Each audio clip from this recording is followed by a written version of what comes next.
నమస్తే, welcome to S7 news. ముందుగా headlines.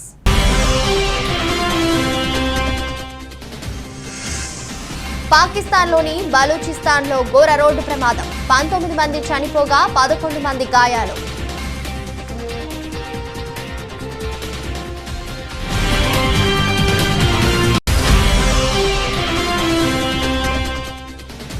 ఉక్రెయిన్లో డోన్బాస్ ప్రాంతంలోని లుహాన్స్క్ ప్రావిన్స్ రష్యా వశం.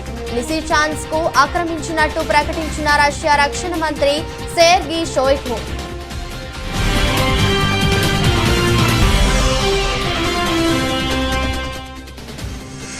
పరేడ్ గ్రౌండ్స్ లో నిర్వహించిన విజయ సంకల్ప సభకు హాజరైన ప్రధాని నరేంద్ర మోదీ. బీజేపీ శ్రేణులతో కిక్కిరిసిపోయిన పరేడ్ గ్రౌండ్స్.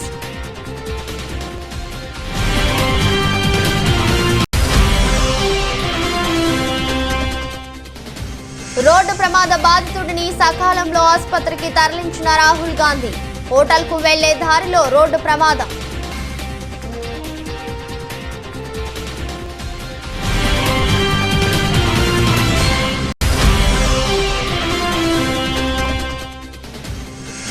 భీమవరం సభలో మోదీని సత్కరించిన జగన్.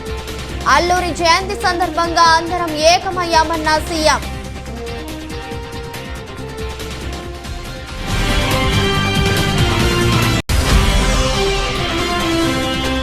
స్వదేశంలో బంగ్లాదేశ్ తో జరుగుతున్న సిరీస్ లో వరుస విజయాలతో దూసుకుపోతున్న వెస్టిండీస్. రెండో టీ20లో 35 పరుగుల తేడాతో బంగ్లాదేశ్ ను మట్టి కర్పించిన కరీబియన్ జట్టు.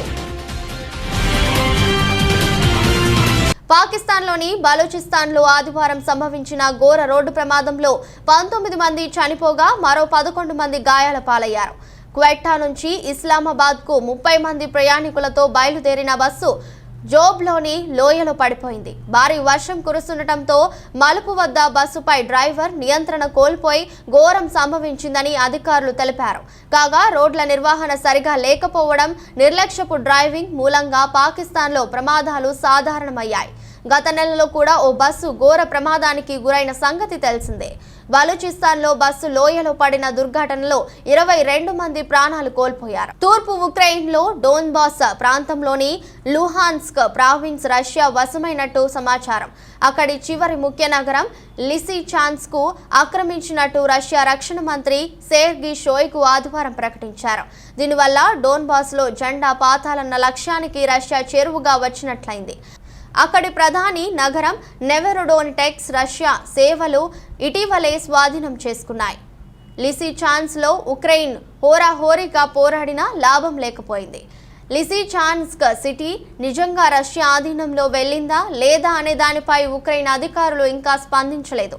అయితే లుహాన్స్క్ పై రష్యా జవాన్లు భీకర స్థాయిలో విరుచుకుపడుతున్నట్లు ఆదివారం ఉదయం లుహాన్స్క్ గవర్నర్ సెర్హియా హైడే వెల్లడించారు. ఉక్రెయిన్ ప్రతిదాడుల్లో రష్యా సైన్యానికి భారీ నష్టం వాటిల్లుతోందని తెలిపారు. అయినప్పటికీ రష్యా సేనలు మున్ముందుకు దూసుకెళ్తున్నాయని పేర్కొన్నారు. లిసిచాన్స్క్ ఆక్రమణతో ఇక డోన్టెక్స్ ప్రావిన్స్ లోకి అడుగు పెట్టడం రష్యాకు సులభతరంగా మారనుంది. మరోవైపు స్లోవియాన్స్క్ లో రష్యా వైమానిక దాడుల్లో పెద్ద సంఖ్యలో జనం మరణించారని స్థానిక మేయర్ ప్రకటించారు. ఇక మెలిటోపోల్లో రష్యాకు ఎదురు దెబ్బ తగిలింది. ఇక్కడ ఉక్రెయిన్ దాడుల్లో రష్యాకు చెందిన ఒక సైనిక స్థావరం ధ్వంసమైంది. సికింద్రాబాద్ లో బీజేపీ ఏర్పాటు చేసిన విజయ సంకల్ప సభలో ప్రధాని నరేంద్ర మోదీ ప్రసంగించారు. తెలంగాణ ప్రజల ఆశీస్సుల కోసమే తాను ఇక్కడికి వచ్చినట్టు వెల్లడించారు. తెలంగాణలో బీజేపీ ప్రభుత్వం రావడం తథ్యమని, అప్పుడే అభివృద్ధి సాధ్యమని స్పష్టం చేశారు. ఆవిష్కరణల పరంగా తెలంగాణ దేశానికే కేంద్రంగా మారిందని అన్నారు. తెలంగాణ రాష్ట్రంలో మౌలిక సదుపాయాల కల్పనకు కేంద్రం ఎంతో కృషి చేస్తుందని మోదీ వెల్లడించారు. రాష్ట్రంలో 35,000 కోట్ల నిధులతో 5 భారీ ప్రాజెక్టులు చేపట్టారు. తమ హయాంలో తెలంగాణలో జాతీయ రహదారులు 2 రెట్లు పెరిగాయని వివరించారు. హైదరాబాద్ లో అనేక ఫ్లైఓవర్లు నిర్మించామని, నగరం చుట్టూ ప్రాంతీయ రింగ్ రోడ్డు కూడా నిర్మిస్తున్నామని తెలిపారు. తమ పాలనలో గ్రామీణ యువతను ప్రోత్సహిస్తున్నామని, తెలంగాణ రైతాంగానికి లబ్ధి చేకూర్చేందుకు ప్రయత్నిస్తున్నామని తెలిపారు. పంటల కనీస మద్దతు ధర పెంచామని స్పష్టం చేశారు. తెలంగాణలో మెగా టెక్స్టైల్ పార్కు ఏర్పాటు చేస్తామని హామీ ఇచ్చారు. కాగా తన ప్రసంగంలో ప్రధాని మోదీ ఎక్కడ రాజకీయ విమర్శల జోలికి వెళ్లలేదు. తెలంగాణ అభివృద్ధిపైనే స్పందించారు. भारत माता की भारत माता की। तेलंगाना बीजेपी ने ఆశీర్వదినే చట్టానికి ఎంతో దూరం నుండి వచ్చిన ప్రతి కార్యకర్తకు సోదర సోదరి మనులకు మాతు ముత్తులకు నా నమస్కారం।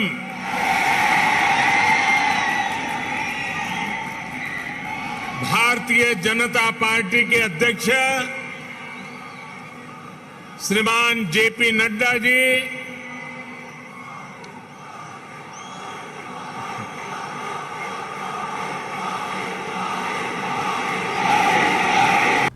కాంగ్రెస్ ఎంపీ రాహుల్ గాంధీ నిన్న తన నియోజకవర్గం వాయనాడ్లో పర్యటించారు। ఈ సందర్భంగా ఓ రోడ్డు ప్రమాద బాధితుడిని సకాలంలో ఆదుకున్నారు। నియోజకవర్గంలో పర్యటన ముగించుకొని తాను బస చేసిన హోటల్కు వెళ్తుండగా మార్గమధ్యంలో రోడ్డు ప్రమాదం జరగడాన్ని రాహుల్ గాంధీ గమనించారు। ఓ వ్యక్తిని బైక్ ఢీకొట్టగా ఆ వ్యక్తికి గాయాలయ్యాయి। వెంటనే తన వాహనం నుంచి దిగిన రాహుల్ గాంధీ బాధితుడిని పరిస్థితిని అంచనా వేశారు। వెంటనే తన కాన్వాయ్లో ఉన్న అంబులెన్స్ ను రప్పించి ఆ క్షతగాత్రుడిని ఆసుపత్రికి తరలించేందుకు చొరవ తీసుకున్నారు। బాధితుడికి ప్రమాద చికిత్స చేసిన అనంతరం ఆ అంబులెన్స్ లో ఆసుపత్రికి తరలించారు। దీనికి సంబంధించిన వీడియో సోషల్ మీడియాలో దర్శనమిస్తుంది। ఈ సందర్భంగా రాహుల్ మానవతా దృక్పథంపై నెటిజన్ల నుంచి అభినందనల జల్లు కురుస్తుంది।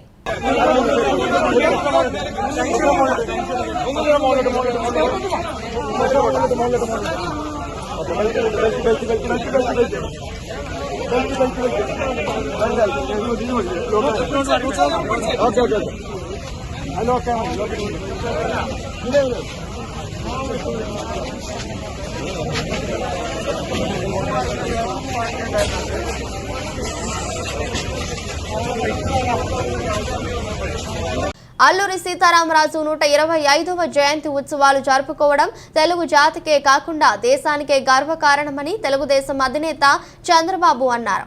చిన్న వయసులోనే బ్రిటిష్ వారిని గడగడలాడించి గిరిజనులందరినీ సమీకరించి సాయుధ పోరాటంతో ముందుకు సాగారని కొనియాడారు। అల్లూరి పోరాటం తట్టుకోలేక బ్రిటిష్ వారు 40 లక్షల రూపాయలు ఖర్చు పెట్టి అంతమొందించారని తెలిపారు। 27 సంవత్సరాల వయసులోనే బ్రిటిష్ వారు అంతమొందించిన ఆయన పోరాటం మాత్రం శాశ్వతంగా నిలిచిపోయిందని గుర్తు చేశారు। అల్లూరి 125వ జయంతి ఉత్సవాలు కేంద్ర ప్రభుత్వం నిర్వహించడం శుభ పరిణామమని తెలిపారు। ప్రధాని నిర్ణయాన్ని తెలుగుదేశం పార్టీ పరంగా స్వాగతిస్తున్నామన్నారు। పార్లమెంట్లో అల్లూరి విగ్రహం పెట్టాలని కోరారు। చిన్న వయసులోనే బ్రహ్మాండమైన పోరాటం చేసి బ్రిటిష్ వాళ్ళ గుండెల్లో రైళ్లు పరిగెత్తించారు। ఎక్కడైతే ఏజెన్సీ ఏరియా ఉందో గిరిజనులందరినీ సమీకరించి బ్రిటిష్ వారికి వ్యతిరేకంగా వారు చేసే ఆగడాలకు వ్యతిరేకంగా ఆయన పోరాడారు। ఎక్కడికక్కడ పోలీస్ స్టేషన్ని ముట్టడించి ఆయుధాలని స్వాధీనం చేసుకుని సాయుధ పోరాటంతో ముందుకు సాగారు। ఆ రోజుల్లోనే మనం చూస్తే ఆయన చేసే పోరాటాన్ని తట్టుకోలేక బ్రిటిష్ వాళ్ళు ఎట్టి పరిస్థితులైనా సరే ఈయన్ని బంధించాలి, ఈయన్ని చంపాలనే ఉద్దేశంతో 40 లక్షల రూపాయలు ఖర్చు పెట్టే పరిస్థితికి వచ్చారు। ఆయన విశాఖపట్నం కేంద్రంగా చేసుకుని ఈస్ట్ గోదావరి వెస్ట్ గోదావరి జిల్లాల్లో ఆ రోజు పోరాటాన్ని చేస్తూ ప్రజల్ని ఎప్పటికప్పుడు చైతన్యవంతులు చేసుకుని ముందుకు పోయారు। ఆయన 27 సంవత్సరాల వయసులోనే ఆ రోజు బ్రిటిష్ వారు ఆయన చంపేయడం జరిగింది। అయితే అల్లూరి సీతారామరాజు 125వ జయంతిని పురస్కరించుకొని ఇక్కడ మనమంతా ఏకమయ్యామని ఏపీ ముఖ్యమంత్రి జగన్ అన్నారు। భీమవరంలో జరుగుతున్న సభలో ప్రధాని మోదీని జగన్ సత్కరించారు। ప్రధానికి విల్లంబు సీతారాముల పటాన్ని బహుకరించారు। సభా వేదికపై మోదీ జగన్లతో పాటు గవర్నర్ హరిచందన్, కేంద్ర మంత్రి కిషన్ రెడ్డి, రాష్ట్ర మంత్రి రోజా, బీజేపీ రాష్ట్ర అధ్యక్షుడు సోము వీర్రాజు, సినీ నటుడు చిరంజీవి తదితరులు ఆశీస్సులయ్యారు। ఈ సందర్భంగా సందర్భంగా జగన్ మాట్లాడుతూ ఒక మనిషిని ఇంకొక మనిషి, ఒక జాతిని మరొక జాతి, ఒక దేశాన్ని మరొక దేశం దోపిడీ చేయడానికి వీల్లేనని సమాజాన్ని స్వాతంత్ర్య సమర యోధులు ఆకాంక్షించారని చెప్పారు. అల్లూరి సీతారామరాజు ఒక అగ్ని కణమని కొనియాడారు. తెలుగు జాతికే కాకుండా యావత్ దేశానికి అల్లూరి ఒక స్ఫూర్తి ప్రదాత అని అన్నారు. ఆయన ఘనతను గుర్తుంచుకోవడానికే ఆయన పేరుపై జిల్లాను ఏర్పాటు చేశామని చెప్పారు. అల్లూరి చేసిన త్యాగం ప్రతి మనిషి గుండెల్లో చిరకాలం నిలిచిపోతుందని తెలిపారు. ఆయన తెలుగు గడ్డపై పుట్టడం మనందరి అదృష్టమని చెప్పారు. దేశ స్వాతంత్ర్యం కోసం లక్షలాది మంది ప్రాణాలు అర్పించారని తెలిపారు. మన గడ్డ మీద ఈ రాష్ట్రం మట్టి నుంచి, ఇక్కడ ప్రజల నుంచి అనేక అగ్ని కణాలు పుట్టాయి. వారు ఎంచుకున్న మార్గాలు వేరే అయినా కూడా లక్ష్యం మాత్రం ఒక్కటే. అటువంటి త్యాగదనులలో, అటువంటి పోరాట యోధులలో ఒక మహా అగ్నికరం ఈ రాష్ట్రంలో పుట్టిన అల్లూరి సీతారామరాజు అని చెప్పి సగర్వంగా కూడా తెలియజేస్తా ఉన్నాను. ఈ రాష్ట్రంలో పుట్టిన మీ బిడ్డల అడవిలో కూడా అగ్గి పుట్టించిన ఆ యోధుడు సామాజిక ఐకమత్యం అవసరాన్ని తెలియజెప్పాడు. ఆ సంస్కర్త భావాల పరంగా ఎన్నటికీ కూడా మరణం లేని ఓ విప్లవ వీరుడు స్మరించుకునేందుకు, ఆ అల్లూరిని స్మరించుకునేందుకు ఈ 125వ జయంతి సందర్భంగా మనమంతా కూడా ఇక్కడ ఈ రోజున మన ప్రధానమంత్రి గారి సమక్షంలో ఈరోజు ఇక్కడ సమావేశమయ్యాం. తెలుగు జాతికి, భారతదేశానికి కూడా గొప్ప స్ఫూర్తి ప్రదాత ఆయన ఆ మహనీయుడు, అడవి బిడ్డలకు ఆరాధ్య దైవుడు. ఆయన వ్యక్తిత్వానికి, ఆయన గొప్పతనానికి, ఆయన త్యాగానికి ఈరోజు ఇక్కడ గొప్పగా నివాళులర్పిస్తా ఉన్నాం. శ్రీశైల దేవస్థానంలో నిర్వహించే సహస్ర దీపార్చన, పుష్పలంకృత ఊయల సేవను ఈ నెల 10వ తేదీ నుంచి ఆర్జిత సేవగా నిర్వహించనున్నారని, ప్రతి సోమవారం స్వామి అమ్మవార్ల ఉత్సవ మూర్తులకు నిర్వహించే సహస్ర దీపార్చన సేవకు 1.116, అలానే ప్రతి శుక్రవారం మూల నక్షత్ర పౌర్ణమి రోజులలో నిర్వహించే ఊయల సేవకు 1116గా చెల్లించి పూజలలో పాల్గొనవచ్చు. వీటి సంబంధించిన టికెట్స్ ఆన్లైన్లో, అలాగే దేవస్థానం అర్జిత సేవ టికెట్స్ కౌంటర్లలో అందుబాటులో ఉంచుతామని ఈవో అన్నారు.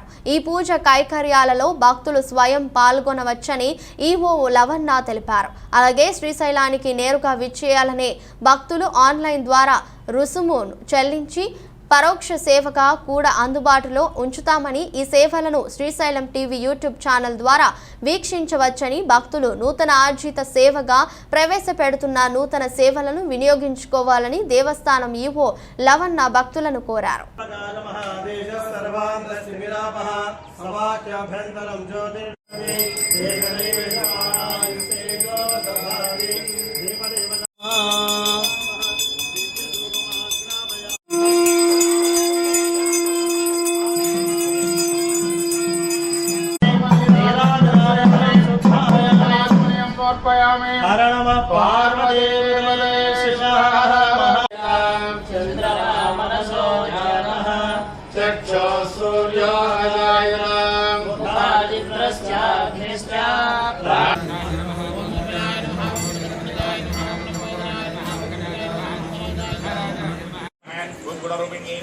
ओम चामुंडायै नमः, ओम चंद्रघंटायै नमः, ओम चंडिकायै नमः, ओम चंद्रविक्रमायै नमः, ओम निशुंभध्वंसन्यै नमः, ओम नित्यायै नमः, ओम श्री मूलप्रकृति काव्यकाव्यस्वरूपिणी ज्ञाने विद्याकार विद्या स्वरूपिणी महाकामेश्वरी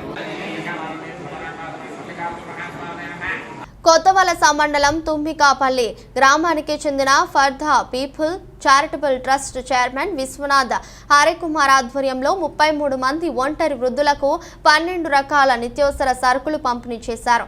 అనంతరం వృద్ధులకు వియంపేట హెల్త్ అసిస్టెంట్ సత్యారావు ఆధ్వర్యంలో ఉచిత వైద్య శిబిరం నిర్వహించి మందులు పంపిణీ చేశారు. ఈ యొక్క వృద్ధులకు ఈ నెల సరుకులు జనసేన శృంగవరపు కోట నాయకులు పెదిరెడ్ల రాజశేఖర్ మరియు మహామాయ అరుణ్ జీ మరియు శివ, అదేవిధంగా అర్జీపేట ప్రెసిడెంట్ కృష్ణ మరియు రావలపూడి గోవింద్ తండ్రి రావుపూడి అప్పారావు జ్ఞాపకార్థం ఆర్థిక సాయంతో వృద్ధులకు పంపిణీ చేయడం జరిగింది. అదేవిధంగా సునీల పుట్టినరోజు సందర్భంగా ట్రస్టుకు 75 కేజీల బియ్యం పంపిణీ చేయడం జరిగింది.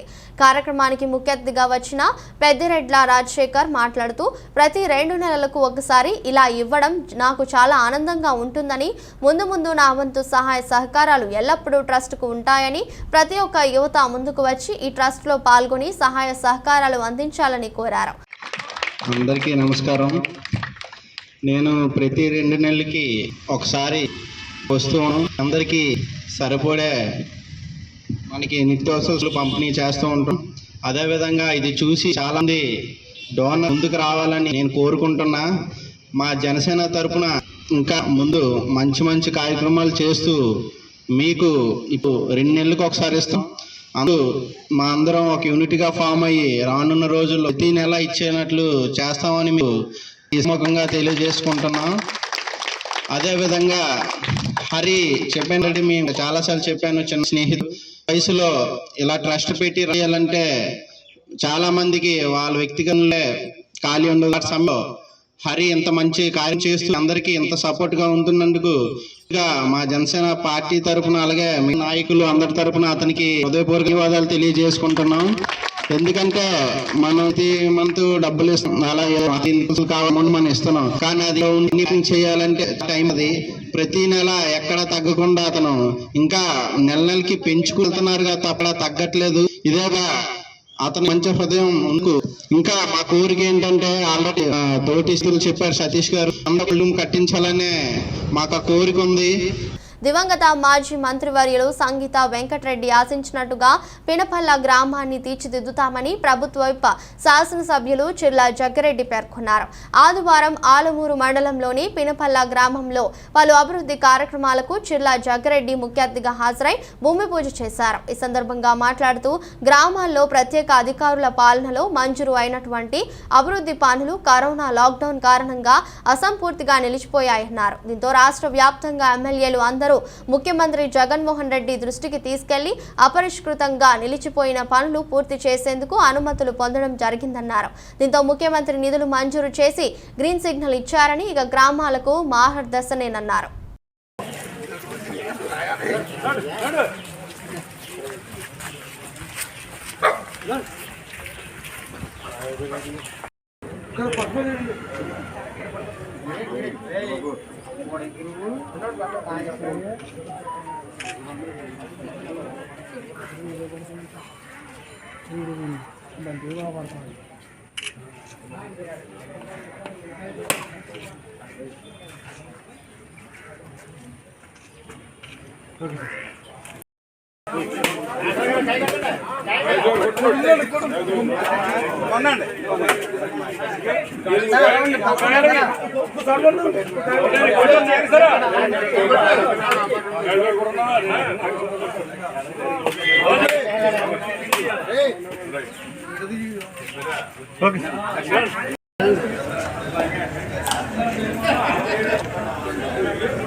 దేశానికి స్వేచ్ఛ స్వాతంత్రాలు ప్రసాదించిన మహోన్నత విప్లవకారుడు స్వాతంత్ర సమర యోధుడు అల్లూరి సీతారామరాజు అని సిపిఎం జిల్లా కార్యదర్శి వర్గ సభ్యులు జి సింహాచలం శ్రీకాకుళం నగర కన్వీనర్ టి తిరుపతిరావులు అన్నారు. ఈరోజు ఉదయం శ్రీకాకుళం పిఎన్ కాలనీ వద్ద గల అల్లూరి సీతారామరాజు విగ్రహంకి పూలమాల వేసి ఘన నివాళులర్పించారు.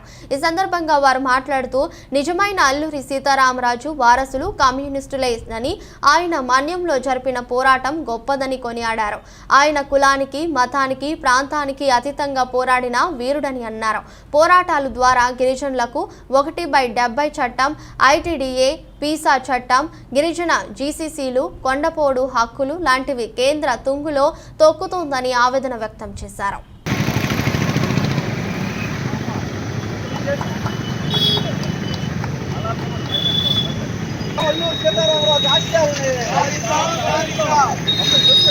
మంజం వీరుడు స్వతంత్ర పోరాట సమర యోధుడు అల్లూరి సీతారామరాజు గారు పుట్టి నేటికి 125 సంవత్సరాలైన సందర్భంగా దేశవ్యాప్తంగా రాష్ట్ర వ్యాప్తంగా కూడా మహనీయుడు తాలూకా జయంతోత్సవాలు ఘనంగా జరుపుతున్నారు. అందులో భాగంగానే సిపిఎం పార్టీ ఆధ్వర్యంలోనూ ప్రజా సంఘాల ఐక్యవేదిక ఆధ్వర్యంలో కూడా కార్యక్రమాలు చేస్తున్నాం.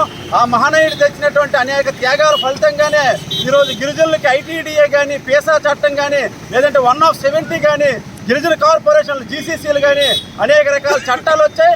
అలాగే ఈ భారతదేశంలో ఉన్నటువంటి ఏదైతే బ్రిటిష్ వారు దాస్య శృంఖలాలు బద్దలుగొట్టి స్వేచ్ఛ సమానత్వం సాధించినటువంటి మహనీయుడు ఆయనకి మన ప్రజలందరి తరపున భారతదేశ ప్రజలందరి తరపున కూడా మన విప్లవ ఉద్యమ అభినందనలు. జాతీయ తపాలా దినోత్సవాన్ని పురస్కరించుకొని బ్రహ్మకుమారిస్ పాల్వంచ శాఖ నిర్వాహకురాలు పద్మజ స్థానిక పోస్టాఫీస్ అధికారులను వారి సిబ్బందిని శాలువా, బొకే మరియు భగవంతుని ఫోటోతో ఘనంగా సన్మానించి పోస్టల్ కార్మిక దినోత్సవం శుభాకాంక్షలు తెలిపారు.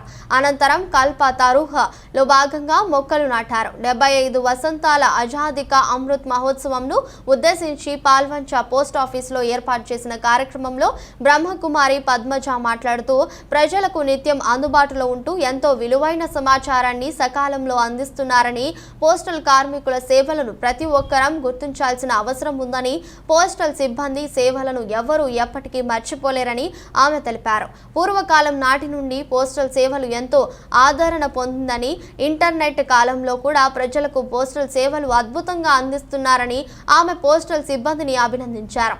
అంతేకాకుండా నేటి ఆధునిక యుగంలో ఆన్లైన్లో కూడా ప్రజలు షాపింగ్ చేస్తున్నారు. ప్రజల అవసరాలను తీర్చుతున్న డెలివరీ సిబ్బందికి అదొక జీవన ఆధారంగా మారిందని, వారికి కూడా పాల్వంచ బ్రహ్మకుమారి శాఖ తరపున ప్రత్యేక శుభాకాంక్షలు తెలిపారు.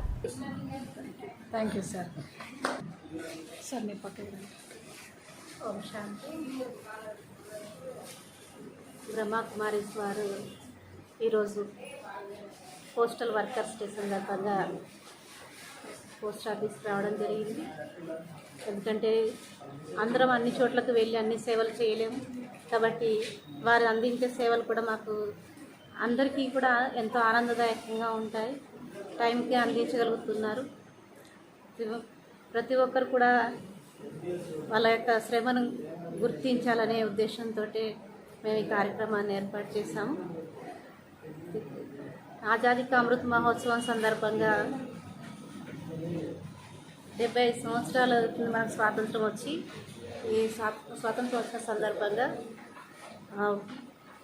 కల్పతరు అనే ప్రాజెక్ట్ కూడా ఏర్పాటు చేయడం జరిగింది. అందులో భాగంగానే ఈ కార్యక్రమాన్ని ఏర్పాటు చేశాము. ఇంకొకటి ప్రతి ఒక్కరు కూడా ఒక మొక్క నాటాలనే ఉద్దేశంతో ఈరోజు మొక్కలు కూడా నాటించడం జరుగుతుంది.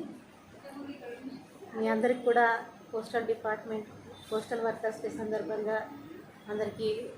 ప్రముఖ సినీ నటుడు కేంద్ర మాజీ మంత్రి చిరంజీవి పశ్చిమ గోదావరి జిల్లా భీమవరం చేరుకున్నారు. మన్యం వీరుడు అల్లూరి సీతారామరాజు 125వ జయంతి ఉత్సవ వేడుకల్లో ప్రధాని నరేంద్ర మోదీతో కలిసి ఆయన పాల్గొననున్నారు. భీమవరం చేరుకున్న చిరంజీవికి అభిమానులు గజమాలతో ఘన స్వాగతం పలికారు. వాహనం ముందుకు భారీగా చేరుకుని జై చిరంజీవి అంటూ నినాదాలు చేశారు.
స్వదేశంలో బంగ్లాదేశ్తో జరుగుతున్న సిరీస్లో వెస్టిండీస్ వరుస విజయాలతో దూసుకుపోతుంది.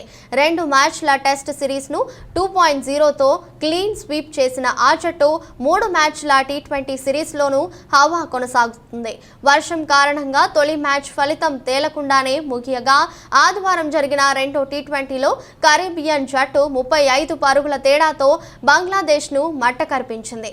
ఈ మ్యాచ్లో టాస్ గెలిచి తొలుత బ్యాటింగ్ చేసిన విండీస్ జట్టు రోహ్మన్ పావెల్ 28 బంతుల్లో 61 నాట్అవుట్, 2 ఫోర్లు, 6 సిక్సర్లు మెరుపు ఇన్నింగ్స్ సాయంతో నిర్ణీత ఓవర్లలో 5 వికెట్లు కోల్పోయి 193 పరుగుల భారీ స్కోర్ చేసింది. పావెల్ సహా బ్రాండన్ కింగ్ 43 బంతుల్లో 57, 7 ఫోర్లు, 6, కెప్టెన్ పూరన్ 30 బంతుల్లో 34, 3 ఫోర్లు, 6 రాణించారు. స్టాక్ సూచీలు ఈ వారంలో పరిమితి శ్రేణిలో స్థిరీకరణ దిశగా సాగొచ్చని మార్కెట్ నిపుణులు భావిస్తున్నారు. అంతర్జాతీయ పరిణామాలు, దేశీయ స్థూల ఆర్థిక గణాంకాల, క్రూడ్ ఆయిల్ ధరలపై దృష్టి పెట్టొచ్చు. డాలర్ మారంకంలో రూపాయి విలువ, విదేశీ ఇన్వెస్టర్ల పెట్టుబడుల నుంచి సంకేతాలు అందిపుచ్చుకోవచ్చు. జూన్ క్వార్టర్ త్రైమాసిక ఫలితాల సీజన్ ఆరంభం నేపథ్యంలో అప్రమత్తతకు అవకాశం లేకపోలేదంటున్నారు. జూన్ ఫ్యూచర్స్ కాంట్రాక్టర్ల ముగింపు సందర్భంగా షార్ట్స్ కవర్ చోటు చేసుకోవడంతో గత వారంలో సెన్సెక్స్ 179 పాయింట్లు, నిఫ్టీ 53 పాయింట్లు లాభపడ్డాయి. అంతర్జాతీయ మార్కెట్లు స్థిరమైన ప్రదర్శన కనపరిచినట్లయితే బుల్స్ రిలీఫ్ ర్యాలీకి అవకాశం ఉంది. విదేశీ ఇన్వెస్టర్ల విక్రయాలు కొనసాగుతున్న గత వారంలో అమ్మకాల ఉధృతి తగ్గడం శుభసూచకం. క్రూడ్ ఆయిల్ ధరలు, డాలర్ ఇండెక్స్, రూపాయి కదలికలు ట్రెండ్ను ప్రభావితం చేసే అంశాలుగా ఉన్నాయి. చివరి ట్రేడింగ్ నేషన్లో నిఫ్టీ నష్టాల్లో ముగిసిన సాంకేతికంగా కీలకమైన మద్దతు 15,750 స్థాయిని నిలుపుకుంది. అమ్మకాలు కొనసాగితే నిఫ్టీకి 15,700 పాయింట్లు వద్ద తక్షణ మద్దతు, ఆ తర్వాత 15,500 వద్ద మద్దతు లభించవచ్చు. ఎగువ స్థాయిలో కొనుగోళ్లు జరిగితే 15,900 వద్ద నిరోధాన్ని ఎదుర్కొనుంది. అటు పిదప 16,170 నుండి 16,200 శ్రేణిలో మరో కీలక నిరోధాన్ని ఛేదించాల్సి ఉంటుంది. Swastik Investmart head research Santosh Meena తెలిపారు.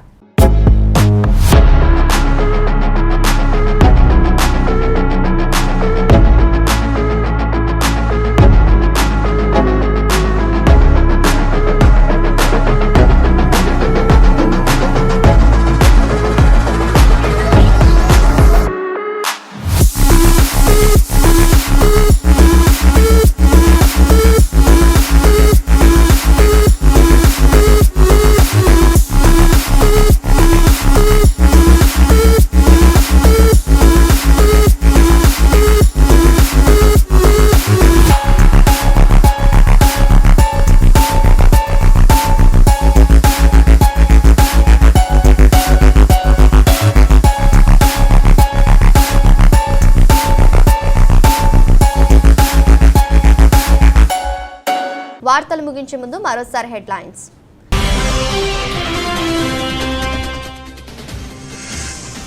పాకిస్తాన్లోని బలూచిస్తాన్లో ఘోర రోడ్డు ప్రమాదం, 19 మంది చనిపోగా 11 మంది గాయాలు.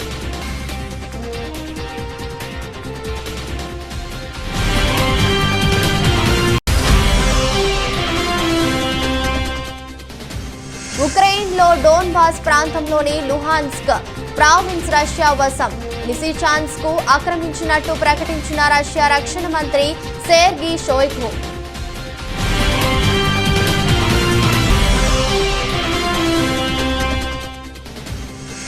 పరేడ్ గ్రౌండ్స్ లో నిర్వహించిన విజయ సంకల్ప సభకు హాజరైన ప్రధాని నరేంద్ర మోదీ.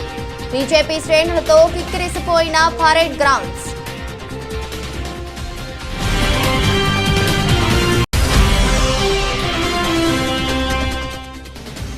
రోడ్డు ప్రమాద బాధితుడిని సకాలంలో ఆసుపత్రికి తరలించిన రాహుల్ గాంధీ.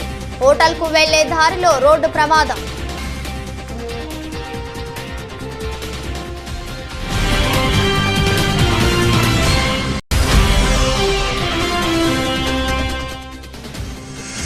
భీమవరం సభలో మోదీని సత్కరించిన జగన్. అల్లూరి జయంతి సందర్భంగా అందరం ఏకమయ్యామన్న సీఎం.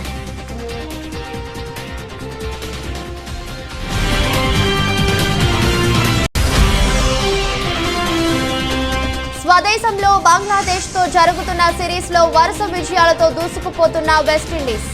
రెండో టీ20లో 35 పరుగుల తేడాతో బంగ్లాదేశ్ను మట్టి కరిపించిన కరీబియన్ జట్టు. ఇది రోజు బులెటిన్. మరో బులెటిన్లో మళ్ళీ కలుద్దాం. అంతవరకు సెలవు. నమస్కారం.